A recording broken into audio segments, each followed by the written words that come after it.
the law is slow, right? It moves like molasses. And so when something it becomes a hot issue, like, the copyright question around generative AI and the pictures that are being created and generated, and where are they getting the source material from for that? That's really a question that I think is going to, like you said, it's going to come to a lot of technical things.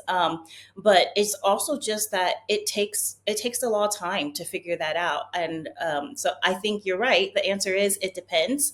But I think it's going to be really hard to enforce the rights. Hi, welcome. Great to see you, Zach. How goes it? Ryan, it's going fine. Feel like I see you a lot now. A lot going on. It is, yeah. We've announced the Startup World Cup. That is in about 91 days. Something else is being announced soon. Yep. That I heard you talk about. So that'll be cool. People look about that. What's on your mind? Did you watch the game last night? I watched a little bit of the first quarter, but high scoring affair. Yeah, well, yeah, they came out early, and both teams didn't miss. And then the Pacers went on to, I don't know what they were like 8 for 8, whatever. I don't know, but yeah, my bedtime is early, man. I have to prioritize sleep. Yes, I understand. I went to bed as well, but I woke up, saw the highlights, went to overtime. Pretty cool stuff. Congratulations to Indiana. Is that who you're rooting for? Is the Pacers? I think so. I like that this Final Four of the NBA playoffs, even though one has a 1 seed in it, on the Western, it's still Oklahoma City. I feel like it's not who people. It's not the norm. I like that. Yeah. And I like it when teams that, even though West Virginia's former basketball player, Joe Mazzulla, is the coach of the Boston Celtics, you think I would want them to win. Well, they're not in it anymore, so I don't cheer for them. But obviously, I want anytime West Virginia, any association to my boys at West Virginia, gotta give them a shot.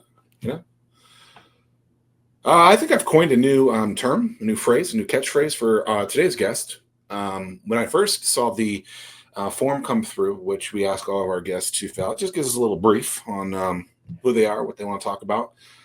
Something catchy came to my mind. I clicked the website, saw that this individual was working downtown, and I decided to name her Downtown Crystal Brown.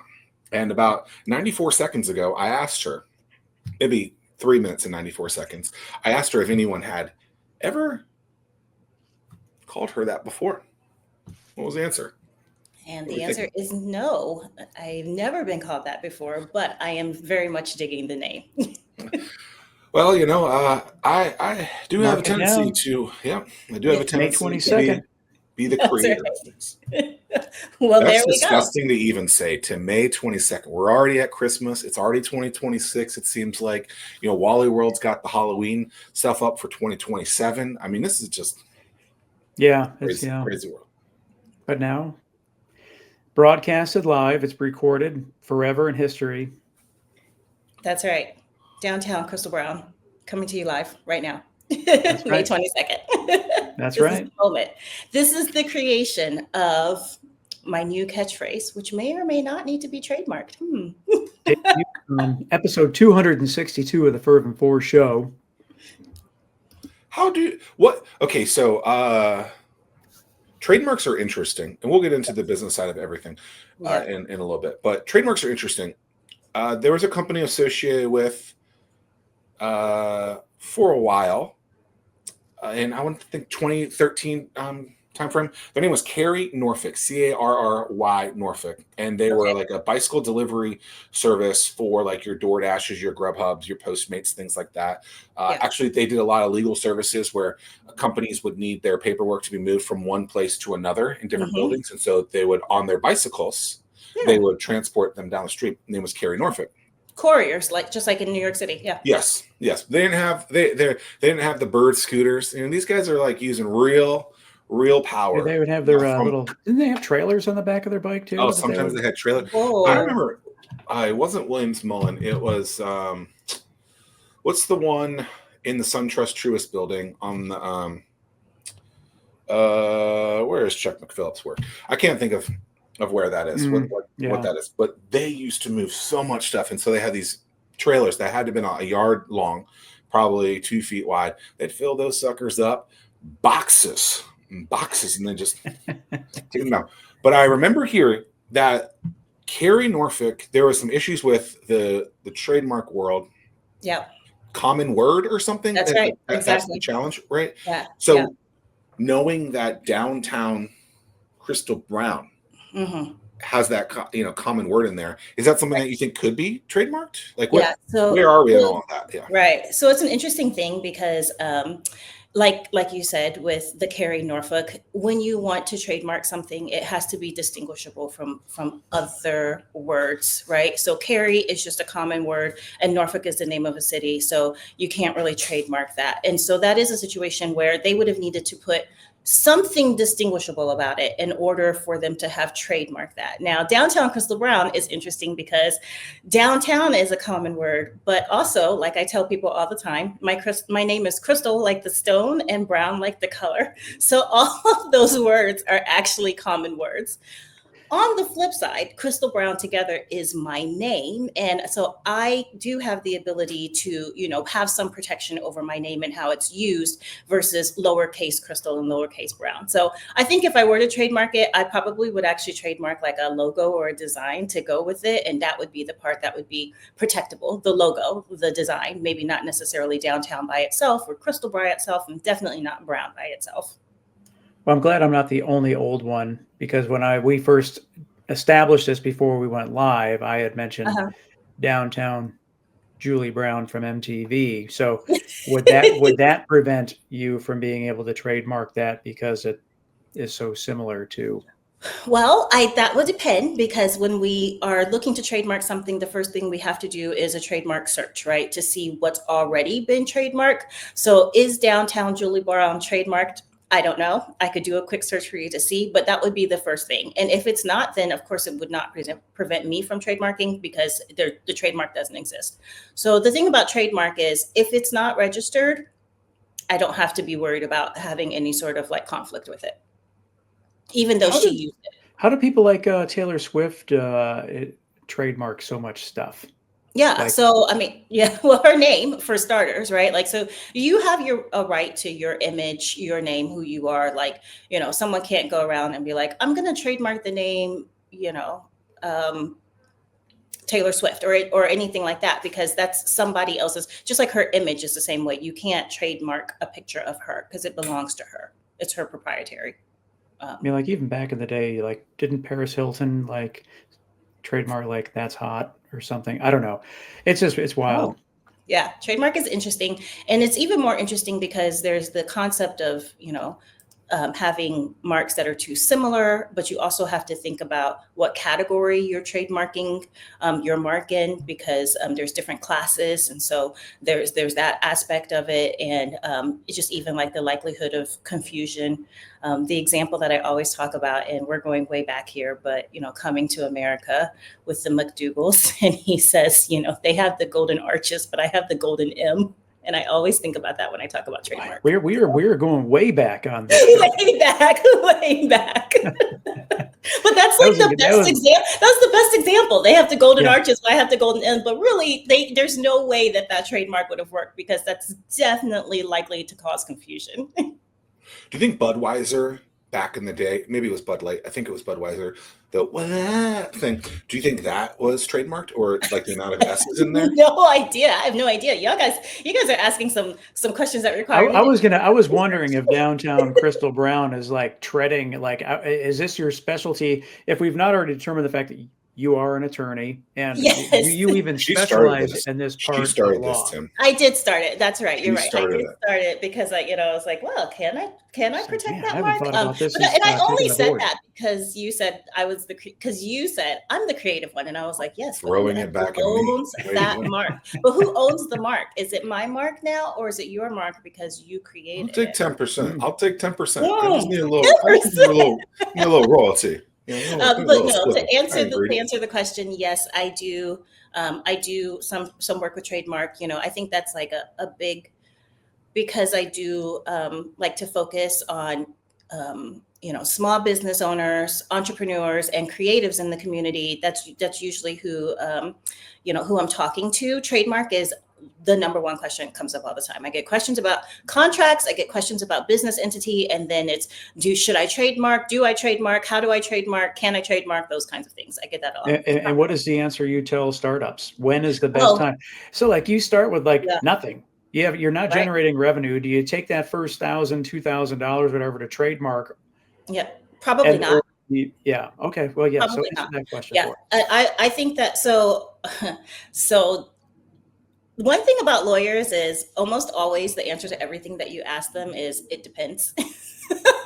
So that's what I tell people all the time. You ask me a question and I say it depends. But in terms of trademarking, if you're just starting out, for that, I would say probably not. And the reason why is because if you're just starting out and let's say you're like, okay, I'm starting my business, I have this name, I'm going with it. And then, you get 2 or 3 months into the business. Maybe you decide that, the vision that you had for your business needs to change. Maybe you have a different mission. Maybe you're changing the way that you do business. And then somewhere along the lines, you change your name. Maybe you bring in a partner. And now you have to go and redo all of the trademark paperwork again. So I don't recommend starting with trademarking. I think you start with the business aspect. You start with your idea, you start with your growth. And then when you're settled and what line of business you're working in, that this is, you have a logo, you have a name that you're trading on, that you're doing business on, and that's when it's time to protect your mark. So I Isn't, don't think isn't that there trademark is the first step. isn't there also like a 5-year review thing or something that you have to submit to keep the trademark active You after a do certain have to amount of keep, time? yeah, it's usually, yeah, there is a time period. So you do have to make sure that it's 10 years that you have your mark, but you need to make sure that there's a couple of things about trademark, right? So one of the big things that I always tell people is once you have your trademark, you're not actually done.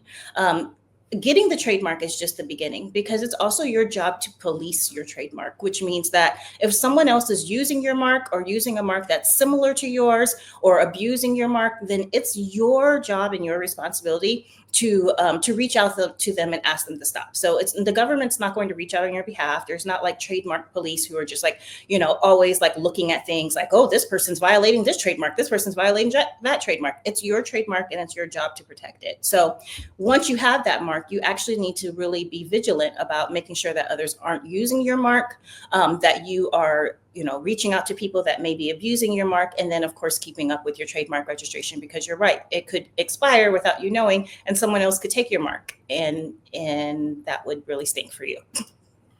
I would just like the world to know that Downtown Crystal Brown is doing a fantastic job on her very first podcast ever. I mean, she was questioning whether or not she had like the ability to speak for more We're than like rolling. 12 minutes. She's rocking and rolling. I mean, like, Yeah. now I just jinxed it, obviously. It's just, Yeah, I know. Right now, well, it's like going to be like awkward silence. Like, let's just all stare Am here, I- crickets. And it's really funny that we're even talking about this because before jumping on the show today, I just deleted. I get this all the time, an email from someone from China saying, "Please forward this to your CEO because about the URL that you're using or whatever, that it conflicts with Chinese law or something." And it's just, we don't do business in China. We don't do anything, and it's just a money grab spam kind of thing. Yeah. But it's like a Prince in Egypt type of deal. yeah. Got it. So it's safe to delete all that stuff too, Downtown Crystal Brown? Well, I'm going to give you the answer that I It just depends. It depends. It depends because the thing about it is most of the time the answer is very fact specific, and I would need to know more, and then I'd have to do the research, and then I could come up with an answer for you. Well, I just continue to delete, and if things get really spicy, then we'll cross that bridge. But otherwise, we would have you on retainer. Okay, so you've been practicing law for 10 years. Mm-hmm. Yep. And within the last, 18 months or so, you decided you had the old entrepreneurial itch. You wanted to go out on your own and do it. Yeah. You have a very fancy office there with. Thank you. We've had a lot of I like I it would when you think have the probably 20. solo shot. I like to try to watch the time click on the Yes, clock. right. In the background. Yeah, I love this clock. This is like a very Huh. there's a yep. So you know That's that it's live dangerous. right now and the time is just ticking behind me. That is dangerous because if it's not right, you don't know. It is We've had right though. probably I think 20, that's right. 25, Yeah. 25 guests or so from assembly, probably more. Mhm. I did not think you were in that building. Yeah. That's why I was shocked when you said Yes. you were. We're Yeah. just unpacking rooms that no one's ever seen before. So Exactly. Yeah, this is actually my favorite room, just because, just because it has couches in it, and so this is of all the meeting rooms, this one's my favorite. And sometimes I will just book it for half an hour in the middle of the day and come hide in here and take a nap. So that's my secret about this room. The secret's out. The secret's out, right? The curtains are closed, and everyone thinks I'm working hard, but really I'm taking a power nap. if the Navy SEALs can take an 8-minute nap, there's no So that's reason why funny. downtown Crystal Dawn can't. I also take 8-minute naps, and I tell people that all the time. They think that's crazy, but yeah, 8-minute nap, that'll do it. And there's a way that they can do it. With the breathing. Oh no, I know it by the legs. You put your legs up on a chair. Okay. So I've heard this before. So your legs go to a 90-degree angle, and then you lay flat Right. on your back with on a chair or something. Yeah. And they say if you can't fall asleep in that, you're not going to. Wow, that's interesting. I've actually never tried that position because I have no trouble falling asleep. Like people ask me this all the time, but when I feel like it's my nap time, I literally will just say to myself, "All right, 8-minute nap," and then I just fall asleep. I've slept in so many strange places. Like I'll just sleep in my chair, in a booth, a table, at work, wherever, and then after 8 minutes, usually now it's somewhere like about 7 minutes and 45 seconds. I'll just all right, I'm done, and then I wake up. The old cat nap. Yep. Yeah, people talk about taking a nap, drink a cup of coffee, then take a nap. Yes. And then the caffeine, but that doesn't. I find that doesn't work for me. No. Oh, yeah. It would at nighttime, but not during the day. It works for me in the morning. I wake up and drink a cup of coffee and go back to bed, and then I wake up half an hour later. Is that weird? I'm giving time for the caffeine to kick in, and then when I wake up, I'm like, boom, I'm ready to go now. Yeah. Studies show. I don't know what study, but some study out there shows. Some study out there that you should not take caffeine immediately when you wake up because your natural whatever hasn't hit yet. So it's actually not going to do what you want it to do. That's why you get more tired later. Studies say. That is what studies say. Yeah. Studies can say whatever they want these days, I feel like. Well, that is you the can thing. find a study to justify just about anything. Very true. It seems. Okay, so. Yeah, so now that we've gone down that rabbit hole. How are the robots affecting the legal profession? How are the robots affecting the legal profession? Going to be a lot of copyright stuff is my prediction that is going to. Well, okay, so there's two ways that I can come about this question because is the question, how are the robots affecting my job security? Or is the question, how are the robots affecting copyright and creatives and those kinds of things? Yeah, I think that the interesting thing is Tim, the answer is simple. It depends. It depends. But no, it really, but I guess, and let me frame it this way. It depends based on how that AI model is trained. Yeah. So I think, and this is the really interesting about it, is what I tell people all the time is that the law is slow, right? It moves like molasses. And so when something becomes a hot issue, like, the copyright question around generative AI and the pictures that are being created and generated, and where are they getting the source material from for that? That's really a question that I think is going to, like you said, it's going to come to a lot of technical things. But it's also just that it takes the law time to figure that out. And so I think you're right. The answer is it depends. But I think it's going to be really hard to enforce the rights. And I think it's going to really come back to the question that the thing that I said earlier, which is if you are the owner of the creative material, the onus is really going to be on you in either protecting your material or proving that your rights have been, that someone has violated, or that they're using your copywritten material in an inappropriate way. And I think what's going to happen is, because generative AI pulls from so many sources, it will become very difficult for you to prove that that one aspect or piece is actually yours. It is tough to defend, though, when some of your results have watermarks of the source. Well, that's true. Yes. Yeah. So I will say, that's what I said, it depends, right? But I think it is going to be, because it's just like with the trademark that I said earlier, as the owner of those, trademarks and the copyrights and that material, it's always on you to protect it, right? So no one else is going to protect it for you.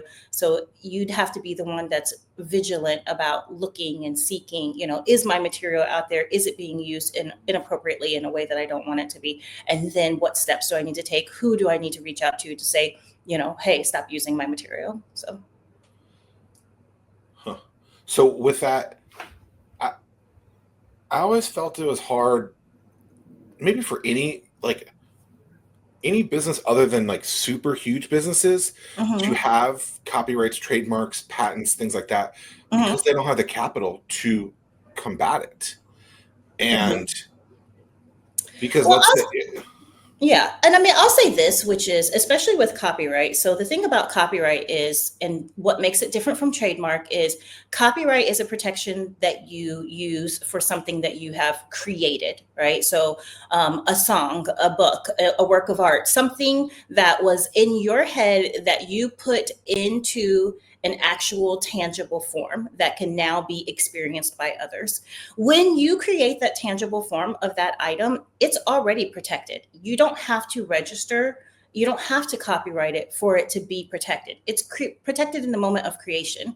The thing about copyright, the reason why you would register and get a copyright, is just because when you do that, then that allows you to be able to say to the rest of the world, I am the owner of this, whatever it is. This song was my creation. This piece of art was my creation. And so it sort of becomes, we call it like, it's just like the de facto standard. And so the nice thing about that is, let's say you have, a work of art or a song or a book that you've written, and no one around you is arguing that it doesn't belong to you. And at that moment that you've created it, you already have copyright protection. But if you actually file the copyright paperwork, then if something ever comes along, you don't have to have capital or even that much money to send someone a letter and say, hey, the material that you're using, or, this thing, this music, this art piece, this whatever, belongs to me. I have a copyright on it, which means that I have the right to just send you a letter you need to stop, cease and desist. And I don't need $1,000 to tell someone this belongs to me and I need you to stop. And most of the time, people are not going to argue with that, right? Most of the time, a letter saying, this is mine, you're violating my rights, I need you to stop, that's usually sufficient. And you don't have to have a lot of capital to be able to do that. And so actually, copyright can maybe save you money down the road, because it will allow you to just be able to say right off the bat, I don't have to have any arguments. I don't have to prove to you this is mine. I don't have to show you like a timestamp of the time that I created it, and here's the file on my computer. I just say, this is mine. Here's a copy of my copyright. But then you hope that they actually do it. Yeah, you have to hope that they actually do it. But I will say, and so this is something, that I have done in the past, is I've had clients that will say to me, again, they're policing their mark, right? And they see that someone is using it, and they come and they say, this other business is using our mark, or, a very similar mark, and they're violating our rights or whatever. And the first thing we do is we look, we confirm, and we send a letter. Almost always, it's another small business, right? Or, an entrepreneur or whatever the case may be. They're not trying to make things more difficult for themselves. They're trying to start their own business. They're trying to get their, own foundation going. So usually they're not going to fight back and say, no, no, it's not. This isn't your mark. I'm going to keep using it anyways. You're not usually going to have that situation. Most of the time people are going to say, oh, I see you have the copyright. Oh, I see you have the trademark. Okay. Because the thing about it is, I think a lot of times, and this is kind of why I even started in this space, is I think a lot of times startups and entrepreneurs, they're really focused on the business aspect of it. But, a lot of times it's an honest mistake. They didn't think to ask or to go look or to say, do I need to make sure that this name that I've created for my business doesn't belong to someone else? Interesting. Now that we've gone down this like rabbit hole, go ahead, Zach. I have gotten a letter like that once, though, Tim. Oh, have you? Yeah. I have gotten a letter like this, and you want to know what I did? What did you do? Probably the same thing that I did. So I get the letter. So Hatch had a Facebook cover photo of an egg, and I believe a turtle coming out of it because I like turtles. Okay. You can see the turtles behind me. There's only 4 Ninja Turtles, but I still like other turtles too. Okay. So there's a cracked egg with, I believe, a turtle out of it. Maybe there wasn't a turtle out of it. Maybe it was just the words Hatch associated with it. With an egg cracked. There is a company in Atlanta, Georgia, I believe, called Hatch Medical that I think got mad. We got a feature in Entrepreneur Magazine. I think that's how they found it. That's how they found it, right? Yeah, because when it was local, no one would, again, because it's up to them to police it. So they're not looking, right? So my lawyer at the time says, I'm just going to email them, tell them to eat dirt. So that's what we did. We didn't do it like, we were just like, screw you. And never heard anything else. Never heard anything like, they're in a different industry. There's no way, there's like. Yeah. And that's actually exactly what I was going to say was I likely would have said the same thing, which is that's a completely different industry. Hatch Medical, like that's not the field that you were in. So because a lot of times when we get these, when you see something, a similar name, is there a likelihood of confusion? Is someone likely to confuse your use of Hatch with medical services? Probably not. So in that particular instance, you probably are not, like no one's going to walk by and see your logo or see you on Facebook and be like, this must be the medical supply company or whatever that I was looking for. Yeah, you wouldn't trust me as a doctor. Different industry, different geographical location. So, but yeah, so and that's the thing is, marks can coexist, right? Like you can have similar marks in lots of different geographical locations and lots of different classifications and business industries. So it's not like and this is the thing. So it's not like if you go and you look up, you come up with a business name and you look and you see, oh no, somebody already has that name, I'm never going to be able to use it. That might not be the case. But again, it depends. Is this in fact your wheelhouse? What is your specialty in the legal profession? In the legal profession, yeah. So I have been practicing, for the most part, my focus has been on franchise law. So when we think about franchisors or franchisees, those that are trying to expand their business, that is what I have focused on for the most part. So I help with franchise disclosure documents, writing contracts and things like that. And so, of course, to go along with that, things that are related to business in general. So I help with business entity setup, business formation, and because again, when you just think about business in general and brand packaging, intellectual property, that's where we get into the copyright and trademark issues, just those things in general. So business related, if you're trying to be in business, start a business, how do I protect my business? How do I grow my business? Those are the things that I focus on. We do hear, I'm sure Zach can attest to this as well, but a lot of, hey, what's your roadmap look like? It seems like, oh, we're going to franchise. It's like, you don't even really have a product yet, let alone franchising this thing. So what is your advice to people when they first approach you about franchising? Franchising, yeah. So I've had a lot of conversations that start with that, right? So people come and they say, oh, a franchise attorney, which there's not that many of us. And so then they're like, well, I want to franchise. How do I get started? And my answer is always the same, which is focus on, no, actually, that should be there. No, for this one, it's not.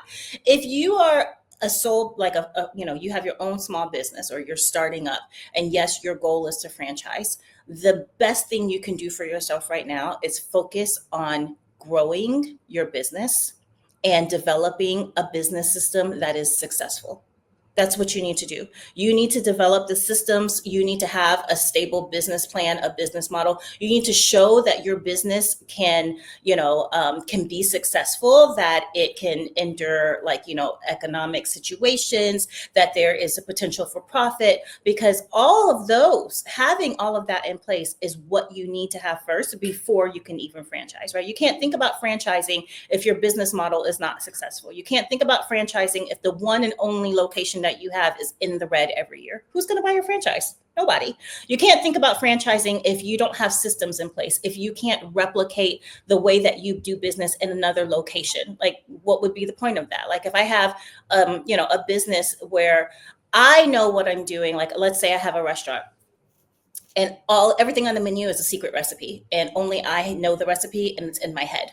How would I franchise that? If I don't have the recipes written down and no one can duplicate it, then what would make the other location like my location, right? The whole point of franchising is to be able to scale your business, but that means that you need to have everything in place to be able to duplicate your business. Like, you want to be able to clone your business. So I see this as being something that we can clip and use a lot of, Zach. That is such sound advice for anyone, whether if you want a franchise or not. It's like, have a product, establish a system, yeah, repeat, generate revenue, and make sure that it can withstand a test of time.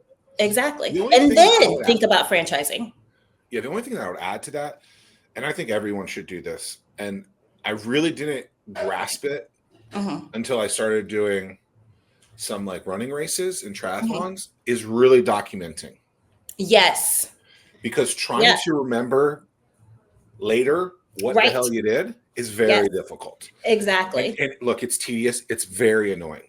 It's very tedious. And another part to go along with that is, and this is something that I think a lot of business owners don't think about, is like, you may only be a small business with yourself and 2 employees, but please go ahead and think about creating that employee handbook or your business standards or whatever it is that, that you, like you said, document things. So who are your suppliers? Who are the people that you do business with? What are the standards for how your business needs to operate and run? What is the opening, sort of protocol look like? What does the closing protocol look like? Because, first of all, that will help you with your current business, just even if it's just you and 2 other employees, to be more efficient and successful. But second of all, when it's time to franchise, you do have to tell other people all of that. They need to know that, right? So you don't want to get to the moment where you're like, I want to franchise, but now I realize I actually don't have an employee handbook. I don't have an operations manual. And I can't really tell you how we, what our protocol is for opening the store or closing the store or how we answer the phone or anything like that, because we just do it,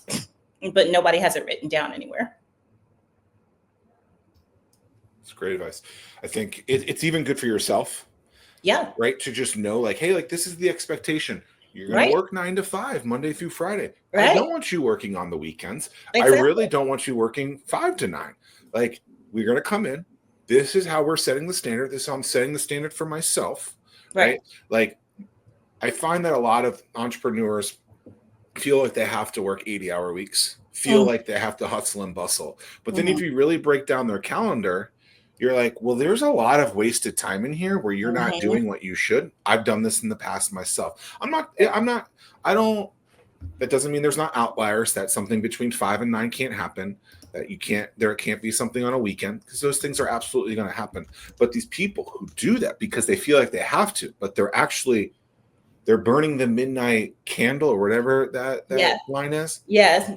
But they're wasting time. Midnight oil, or burning the candle at both ends, or something along those lines. I'm not good at remembering. Yeah, me neither. I always get confused. But there's just so much wasted time, right?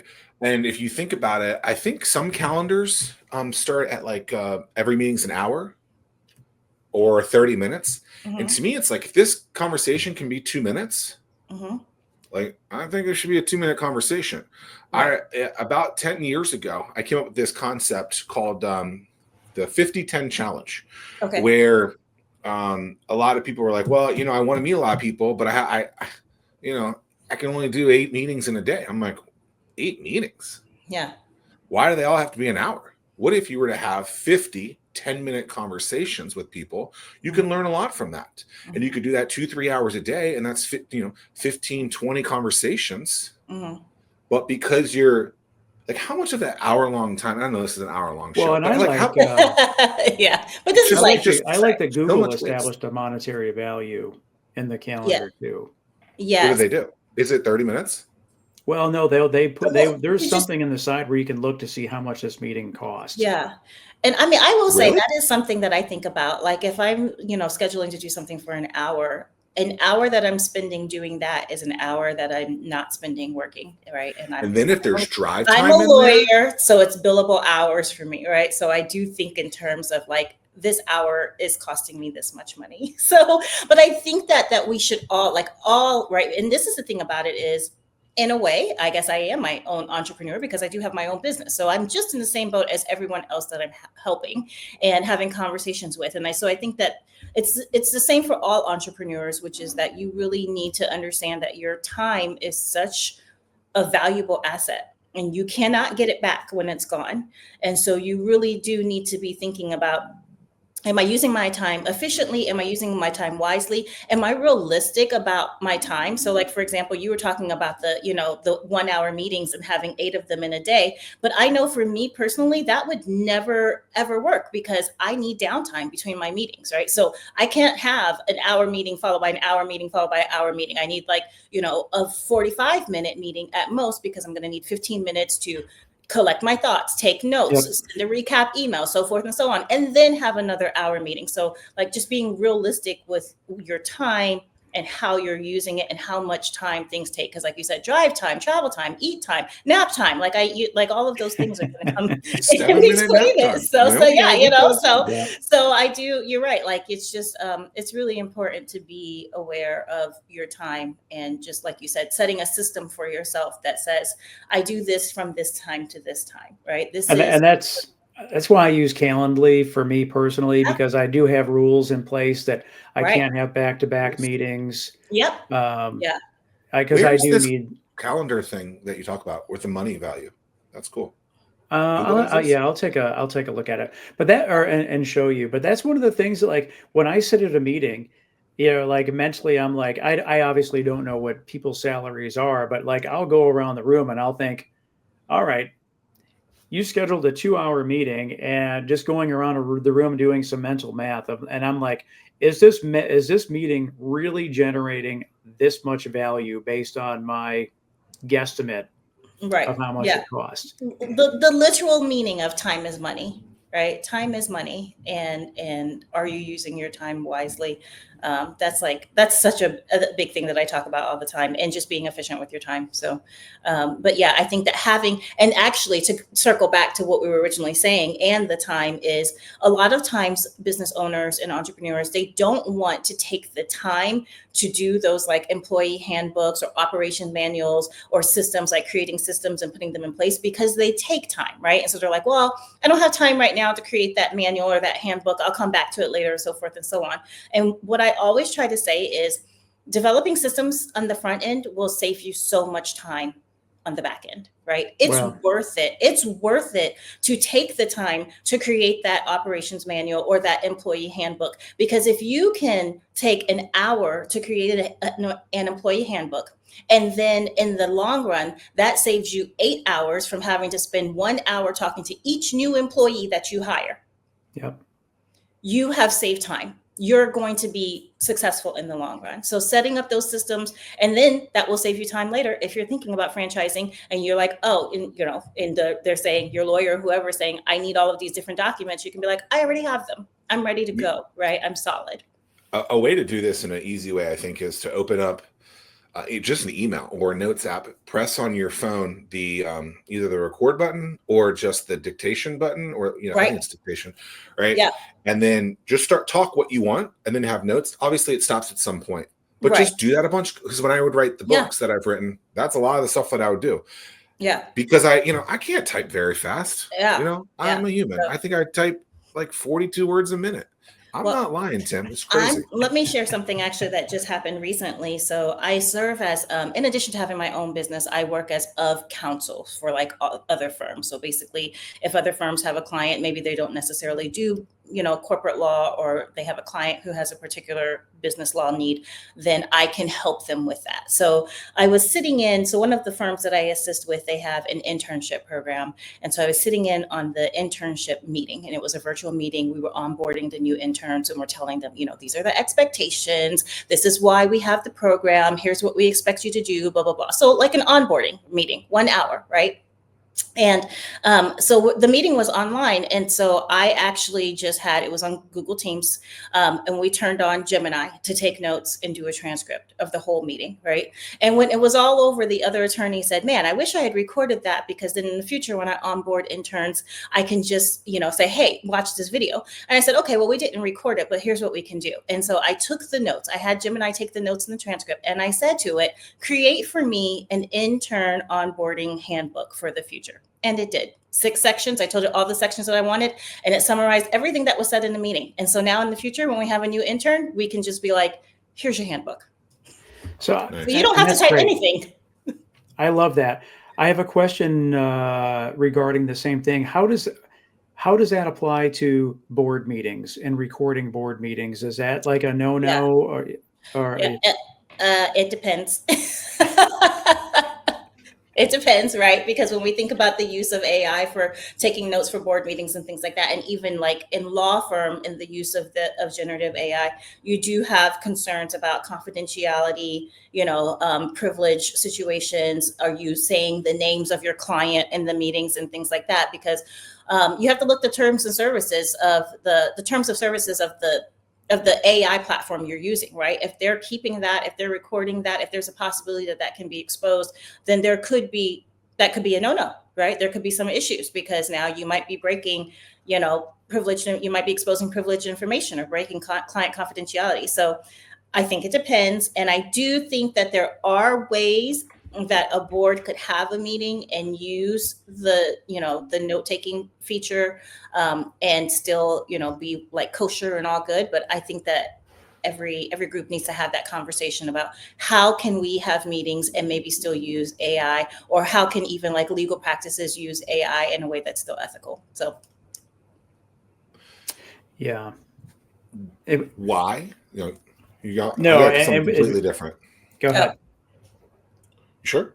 Yeah, I was just going to say, we're like, before we do stuff with, and I suppose that's probably why Zoom and the other places like notifying you that this is being recorded, so that if you have an objection to that can be raised. Yeah.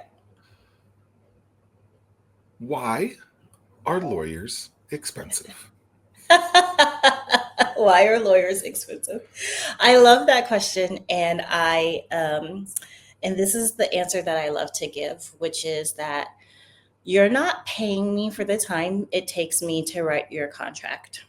What you're paying me for is all of my expertise and knowledge, and the things that I know that you don't know about the law, to make sure that I write you a good contract. We're expensive because we have been spending years honing our craft, and learning from our practice, from other clients, from things that we've done wrong in the past, from things that we've done right, for keeping up to speed on the law, for taking the time maybe to research and make sure that the law is still good for you. That's why. And also, I will say this: of all the things that I've done in my life, and I've done a lot of things, law school was the hardest by far. My first year of law school was horrible. And that's not even talking, that's minus the bar exam. Yeah, that's minus I'm saying like everything in my life, right? So I have children, I've given birth, I've traveled, I've done all kinds of things. I've been a military spouse, I've been all kinds of experiences. My first semester of law school was so hard that even though I actually did well in school, when a couple days before second semester started, I actually thought I wasn't going to go back, because I was like, I don't know if I can do this again. So anyway, all that to say, we're expensive because we provide a valuable service. And that's why, because my sister actually gave me, when I graduated, she gave me a coffee mug, and it said, please don't confuse your Google search with my law degree. Okay, I get that. I grasp that. Everything you said, I would agree with that. Most people should answer that question that way. Yeah. However, it appears in a lot of situations. That's my That's my it depends. No, Right? I love it though. Yeah. It appears that a lot of times it's just Control F, take out old company name, throw in new business name, and they already have something drafted in some of these documents, and they're still being thrown like Sure. hours and hours of stuff. Like Right.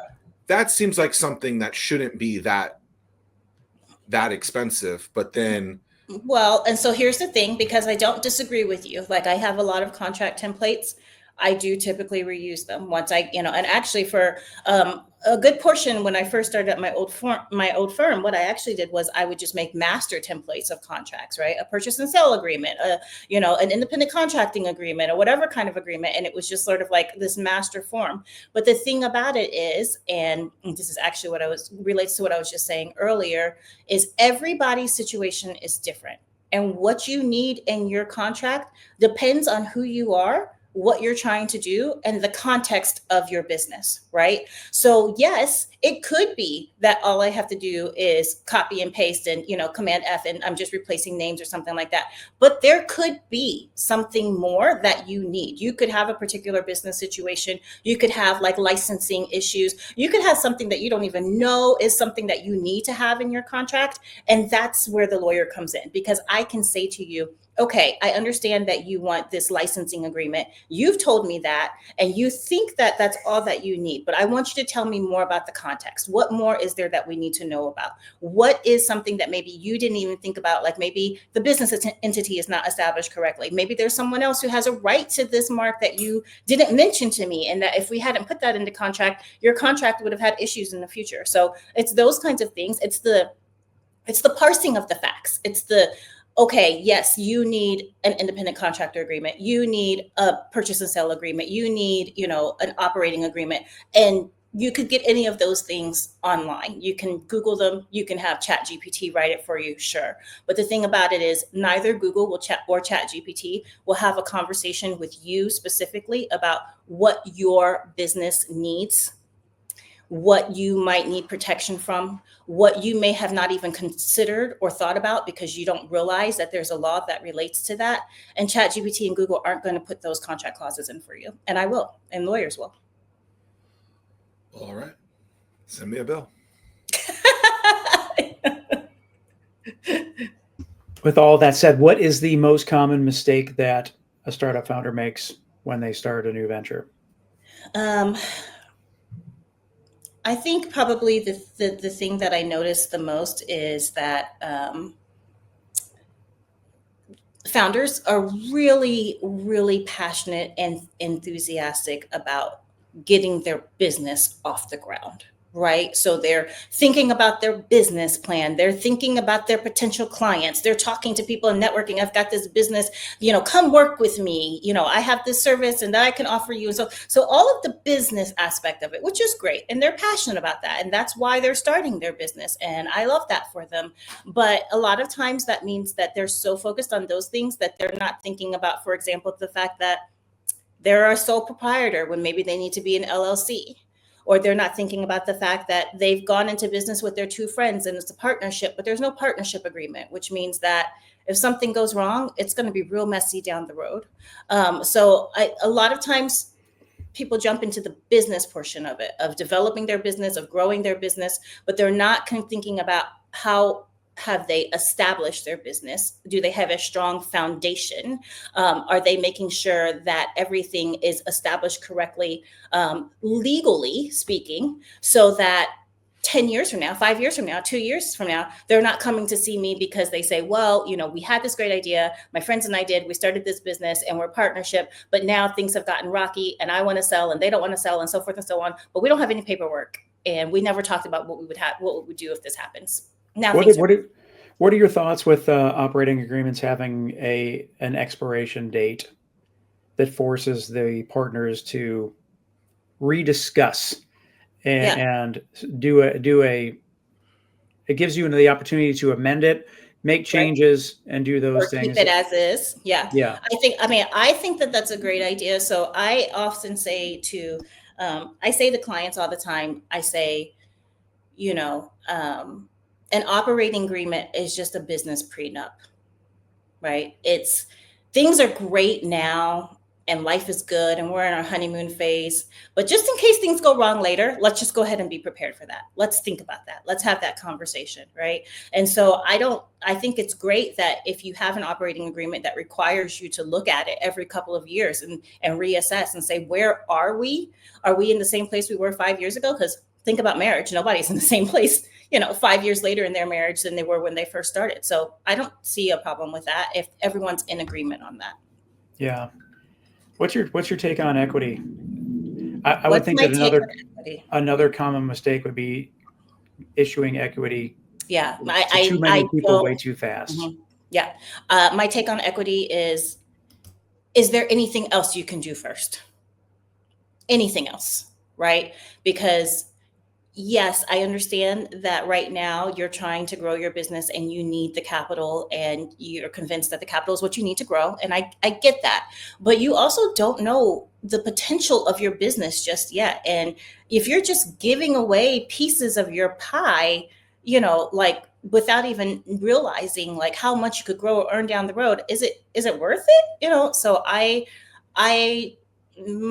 take on that usually is, why is this the option that you're choosing? Like, let's have a conversation about this. Like, how will you feel about this in 2 years if this happens, or if this happens, or that happens? So yeah, I don't ever really say to someone, I recommend that you look the equity route. I usually say things like, there's a lot of resources out here that can support you. There's a lot of, business chambers that you can look to. There's grants that are available for you. Have you looked at that? Have you talked? Have you networked? Have you done those types of things? And, even like, have you made sure that you have a great investor presentation that you can really use that first, angels or something before equity, anything before equity. I mean, I feel like equity is there because it's just a sexy buzzword, right? It's well, and today it's worth nothing. It is just right. Exactly. I think we've all been naive, and I don't know about you, downtown Crystal Brown, but I mean, we've all been naive to be like, oh, that sounds good. Maybe I should, work for free, get some equity of zero, right? It's just like, it's difficult, I think, too, because your expectation as a non-founder in this thing, even though you might have equity and you might have been there early, you're probably not the one doing the big moving. And right. so you're depending on those individuals to do that. Yeah. And so you're kind of like a backpack in in this situation. Yes. And it's like, I don't think anytime I ever had equity in a company, it turned into cash. And so it's from the free perspective, right? From the aspect of the equity holder, right? So like, even you're right, like who is this even benefiting? Because like for the founders, I'm like, don't give away part of your company. And then like you said, for someone who has the equities, like, what am I getting out of this? So yeah, you're right. And you don't have that much control over it usually. You have zero control over it, even when you have like right. That's been there, learn from equity, that. like a partnership, right? Yeah. Yep, it's so funny that so many people have learned the hard way, but yet people have to learn that way. The same mistakes. It's almost like, yeah.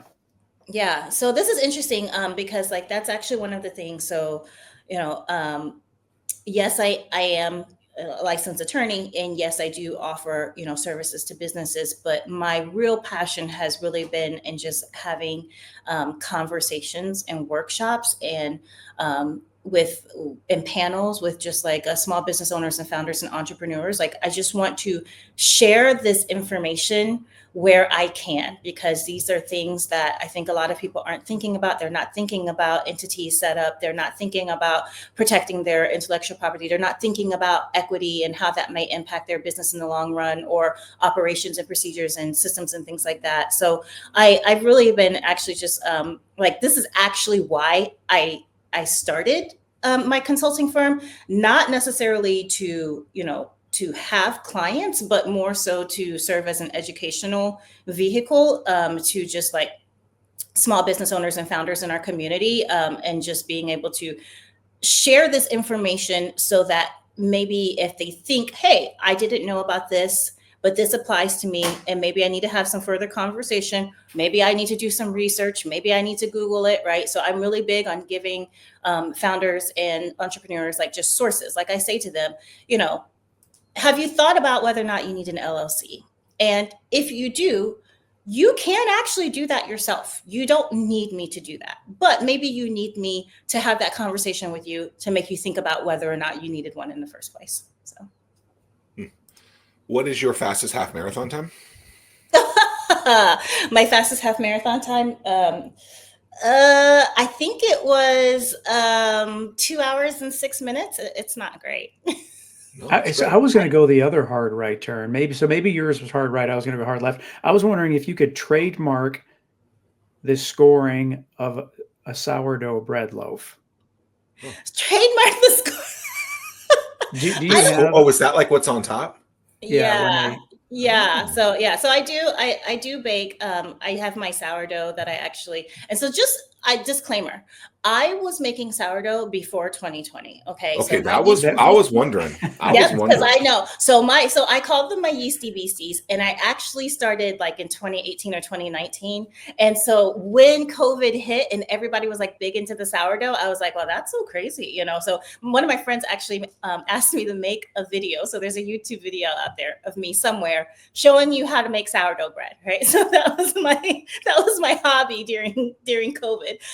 But in terms of the scoring on the sourdough bread, trademark no, but copyright maybe. Like, I mean, you know, if it's so I one time I made, like, have you guys ever seen, like, in addition to making just bread, I make focaccia out of my sourdough starter, and I use all of like the vegetables and things and make like a picture of it, right? So it's got like bell pepper flowers and green onion like stems and, like, you know, focaccia gardens and things like that. Like that's a creative work. So if I take a picture of it, it's mine. It's copywritten. Okay, let's go. I'm hungry. What was the sourdough bread craze during COVID the reason for the yeast shortage at grocery stores, or was there I something think else? so, yeah, because there was also it was like a yeast and flour shortage, right? And because everybody was like making their own bread and stuff like that. So yeah. How is it called your mother, or is it just your starter? Yeah, Is it your starter? It's called your starter. It's called your starter. I call mine my yeasty beasties. So I'm always like, oh, I gotta feed my yeasty beasties, you know. But yeah, it's called your starter. And like what you can do is, so I actually made my starter from scratch. So rather than ordering starter, so my starter is what I like to call 757 starter, right? Like, because everybody's starter tastes differently based on the geographical location that it's made at. That's why San Francisco sourdough bread is so popular. It's because it's in San Francisco. If you take that same starter out of San Francisco and move it to Maine, it won't taste the same. But anyway, so I have 757 starter. And so, yeah, it's your starter, and you can give that to other people, and then they can use it and continue to grow it and feed it and make sourdough. So how old is yours at this point? So mine is 6 years old at this point, because I started in 2019. Our buddy Chris Hill was telling me about a place that he went to, and it was like 100-year-old starter or something like that. Yeah. Well, like when you go to San Francisco, their sourdough starter, I think, is also like 120 years old or something like that. Yeah. And they just always use a little bit of it and just keep renewing. Yeah, it's a real thing, and it's quite interesting that you're eating something that's so old and disgusting. Focaccia, like fresh focaccia, is unreal. It's delicious though, right? And there's this meme that I saw on Instagram one day that's so funny, because not only are you eating something so old, but like as a sourdough baker, you're actually feeding all of the yeast, right? You're feeding it all, and there's all these microbes, and they're growing and they're getting big or whatever, and then you kill them all. So every time that you are making sourdough, you're like a mass microbe murderer. You're just growing them for slaughter. Wow. How dare you, Mr. Brown? The show is taking a turn. But hey, we have a great transition from one food to another. That is true. So yeah, when you're not murdering, murdering. Well, so here's the thing. I don't know if I would necessarily call it murder, because murder is a legal term. I know I did, which is why I have to come back now and I have to say murder is a legal term. So it's the mass killing of microbes. So murder has a specific definition, and it's not happening with the microbes, because the microbes aren't people. So are you murderer Crystal Brown now? Or? No, absolutely not. No. That screech was so loud they're hearing it outside, right? Like, right. They know that the power nap is over. Yeah. The power nap's over. She ain't snoring a lot today. Okay. So when you're not baking sourdough, when you're not protecting companies from the law, What like where's your go-to place to get a bite to eat? Breakfast, lunch, dinner, it doesn't matter. And does the 757 have a kind of go-to food? Does the 757 have a go-to food? I don't think so. It should, but I can't think of anything off the top of my head. I will say that, okay, so this is, I mean, Dumars for me is a classic, Okay. right? So I don't necessarily, sometimes in the summertime, I'm just like, I need to have, and this is a really weird thing, but they do a limeade float. And it's the only place I know of where I can get one. And sure, I'm sure Sonic does it too, but there's this classic. And so I like to get the limeade float with the orange sherbet, because the limeade float comes with lime sherbet. But if you get the lime float with limeade and orange sherbet, I think that, anyway, in general, that's my favorite. But I think that Dumars is like a 757 classic. I don't know if it's necessarily a go-to food. And in terms of where I like to go to eat, I'm a real foodie, so I'm kind of everywhere. I will say that this is a weird sort of thing, but I live in downtown Norfolk, and Glasslight Hotel. Are you guys familiar with that? I know everyone sees it all the time, right? People are always like, oh, it's just a hotel, but they have a restaurant and a bar inside. They have a burger. It's called the Glasslight Burger. I know that seems so random because their specialty is fancy French food. Sometimes I just walk to Glasslight for burger and fries because like a random Wednesday, because they make their burger with Camembert cheese. It's a cheeseburger made with Camembert. It's the cheapest thing on their menu, actually, which is I love. But and you get it with a side of truffle fries. That's well, if I recall, when that place opened, it was a Michelin star chef. I don't think he's there anymore, or she. I don't know. I don't think so. Yeah, it did open with the Michelin star chef. Yeah. What does that mean? All of the food is good. All of the food there is great. But I think it's so funny because I'm always telling people, yeah, I go to this really fancy bar and then I just order a burger. But I love their burger. Going back to Dumars, do you ever go around the corner to the opposite side and hit the donut dugout? Yes, I have seen that, but I have not been there. Is it good? Go tomorrow morning. Okay. It'll change your life. Zach changed mine. Okay. All right. Okay, so there, I can't think of what it's called. It's in North Collie. Okay. They have a burger with and I've never been, but I've heard about this sesame seed bun. It's supposed to be great. I'm trying to find it really fast, but I can't. North Collie. So it's like around that area of like Kogan's and all that's the new Kogan. Yeah. Le Grand Kitchen. I found it. Le Grand Kitchen. Apparently their burger is unbelievable. Okay. Never had it. I have to check it but out. It's supposed to be good. Check it out. Yeah. I will put another thing in. I love ice cream. So strawberry fields, because you said Collie. And when I think of Collie, I think of ice cream. Well, is that ice cream or is it gelato? Oh, yeah, I guess it's technically gelato, right? Let's do right by them. So it's amazing. It's delicious. It is. It is very good. That place, when I used to go to Ghent, when I used to live in Ghent, we would go there every once in a while. Great place. Yeah. Downtown Crystal Brown. I don't know if you recognize this, but you're over an hour. I know. I am over an hour. You did great. Wonderful. I made it. You made it. Way to go, slugger.